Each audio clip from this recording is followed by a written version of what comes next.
Hello, I am Dr. Sarah L. Webb, the founder of Colorism Healing, a global initiative I started back in 2013 to raise critical awareness about colorism as a global issue, as well as to facilitate solutions and healing for individuals and groups of people. I'm here with you all today at this first ever International Conference of Dermatological Sciences at the University of Faisalabad in Pakistan to present to you a very brief discussion about healing from colorism. I title it A Salve for Your Soul, Healing from the Cumulative Trauma of Colorism. So when we think about colorism as a trauma, as a wound, or as a disease even, it's important to understand the nature of that wound, to understand the ways that this disease operates, how it shows up, what it does to us. And so I want to start there. And the problem of colorism manifests in 4 different domains. When I explain it, I explain them as concentric circles.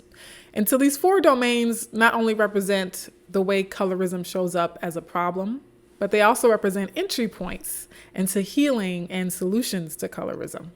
So the first domain is the individual domain. That impacts things like our physical health, our mental health, as well as our attitudes and our biases. So when we think about physical health, it can manifest in behaviors like skin bleaching and all of the physical ailments that result from skin bleaching, stress related to colorism, and then all of the stress-related illnesses. Too numerous for me to go into here in this brief presentation.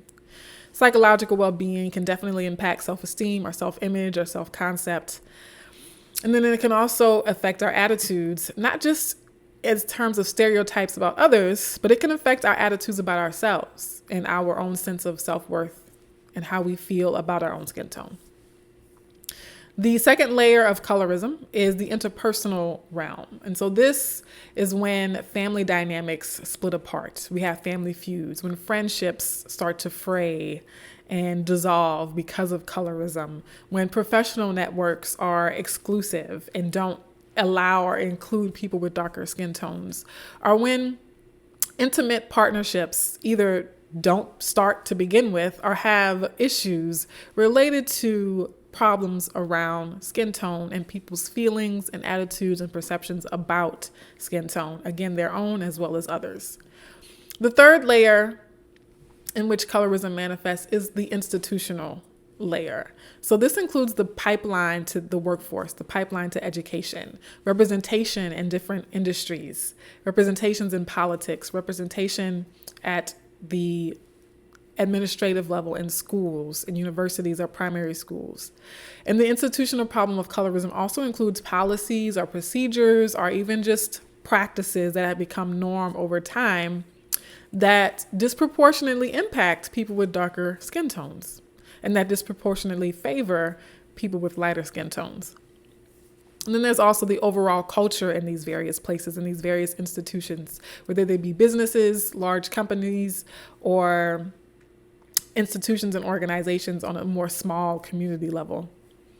The culture can be not welcoming to people with darker skin tones. The culture could perpetuate this notion that to advance or that to belong and be accepted, one has to be lighter skinned. Now, the fourth layer where colorism manifests in our world is at the systemic level. And so when the problems that we see in the first 3 domains of personal, interpersonal, and institutional start to repeat around the world, around a particular country, throughout a community, throughout the globe, then we have a systemic problem. So it's not just one high school, for example, or one primary school that unfavorably treats darker skinned students unfavorably, but it's a pattern we see across many primary schools, across many hospitals where darker skinned patients are not getting the care that they need. That's when it becomes systemic. We also have things like national policies or the national culture, global media, global industries like the beauty industry, the makeup industry, and the skincare industry, which are very much owned by multinational companies. And so these are areas where we see colorism manifesting as a problem, but these are also the areas where we can begin to solve this problem, where we can begin to do our own healing individually and collectively. But one other important thing about colorism as a disease or as a form of trauma is that it is cumulative, it is repetitive, and it is recurring. Most people experience colorism as an ongoing series of injuries or an ongoing series of stressors, rather than an isolated one-off incident or an isolated trauma. And so that's really important.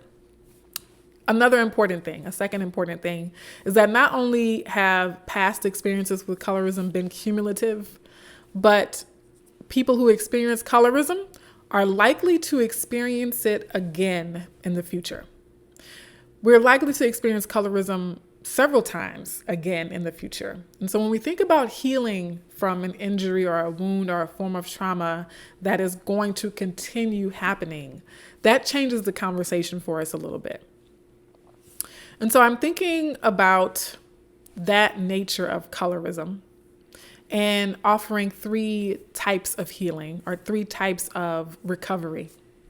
So the first is ongoing treatment. So rather than thinking of a finite recovery period where we can put the injury or the problem behind us, we have to think of it as a chronic illness or a chronic condition that requires ongoing treatment in order to maintain a healthy psyche and a healthy lifestyle. The second is a cyclical recovery process.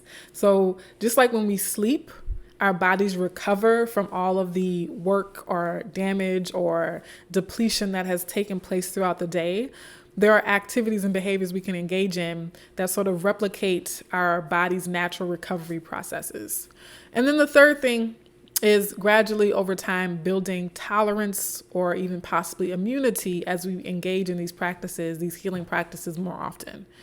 And so when we talk about the ongoing treatment, that includes activities that retrain our unconscious biases, activities that retrain our conscious biases even. And so one of the strongest activities we can do is to expose ourselves repeatedly to new narratives about the beauty, the value, and the worth of darker skin tones. Whether we are dark skinned or not, it's important for all of us to reprogram the subconscious biases we likely have about darker skin. And so these narratives can be visual, so exposing yourself to images, imagery, movies. They can also be verbal, right? So songs or song lyrics or poems, literature, even written affirmations. Repeatedly exposing yourself to these things is one form of ongoing treatment that we can take. In terms of a cyclical recovery process, I like to think of activities that make you feel good about yourself, that make you feel physically good, whether they make you feel energized or strong, and things that make you feel emotionally good. And so you can do these whether you've just experienced colorism or not. They are very helpful if you have just encountered or gone through an experience with colorism. And so some practical activities for a cyclical recovery process is to take time with affirming relationships. So first, you might have to do some legwork and identify the relationships in your life that are really affirming for you, especially if you are darker skinned. And then make time, carve out time to spend time with those people, with those individuals, or with those groups, especially if you've just experienced an instance of colorism. But a second thing is acts of physical care. So that can be bathing, grooming yourself, doing your hair, doing makeup if you wear makeup, dressing yourself, and really loving your physical body and loving the way it looks.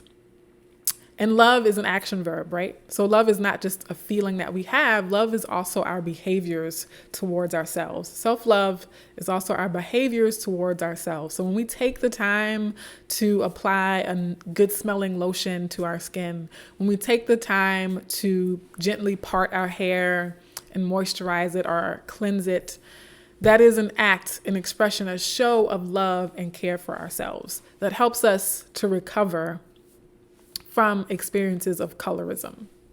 And then a third really practical thing, one of my favorites, especially being a writer and a writing teacher, is journaling.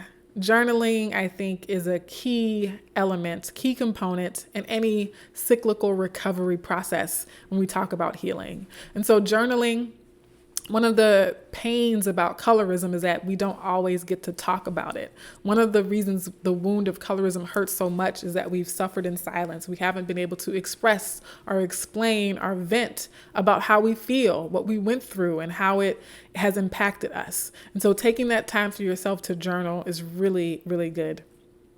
And if you like to follow up, I can give you specific journal prompts, but for the sake of time, I'm going to share this final idea, which is building tolerance or immunity over time.